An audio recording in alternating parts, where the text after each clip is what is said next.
गौतम बुद्ध के प्रिय शिष्यों में एक ऐसा भी था जो बहुत आलसी था, परंतु वह उससे भी उतना ही स्नेह करते थे जितना अन्य शिष्यों को। एक दिन गौतम बुद्ध ने उस शिष्य को एक कथा सुनाते हुए कहा, किसी गांव में एक ब्राह्मण रहा करता था। वह बहुत ही अच्छा इंसान था, लेकिन उसके अंदर एक बहुत ही खराब आदत थी, काम को टालने। वह हमेशा ही आज के कामों को कल पर टालता रहता था। वह यह मानकर चलता था कि जो कुछ भी होता है वह भाग्य से ही होता है। वह बड़ा ही आलसी व कामचोर था। एक दिन एक साधु उसके घर आया। ब्राह्मण व उसकी घरवाली ने उसका खूब आदर सत्कार किया।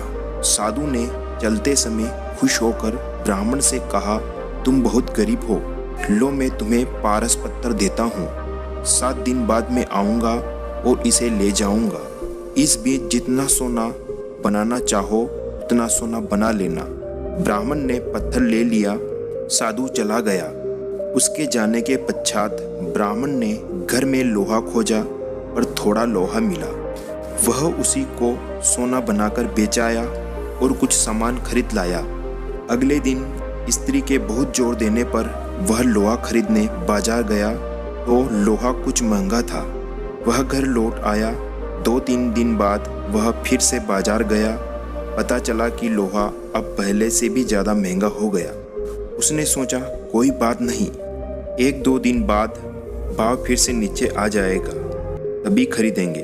परंतु लोहा सस्ता नहीं हुआ और दिन बीतते गए। 8वें दिन साधु आया और उसने अपना पत्थर मांगा तो ब्राह्मण ने कहा, महाराज मेरा तो सारा समय यूं ही निकल गया, अभी तो मैं कुछ भी सोना नहीं बना पाया।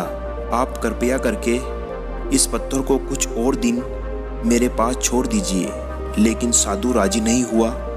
उसने कहा, तुम जैसा आदमी जीवन में कुछ नहीं कर सकता है। तुम्हारी जगह और कोई होता तो पता नहीं अब तक कितना सोना बना लिया होता।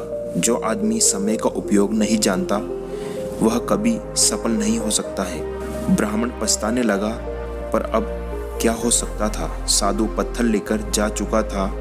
उसे अपने आलस्य और भाग्य पर जरूरत से ज़्यादा यकीन करने की कीमत चुकानी पड़ी। इसलिए कहा जाता है कि आलस ही मनुष्य के शरीर का सबसे बड़ा शत्रु है। शिष्य अब बुद्ध के कहने का तात्पर्य समझ चुका था। उसने कसम खाई वह आज के बाद आलस को त्याग देगा। इसके पश्चात उसने कभी आलस नहीं किया।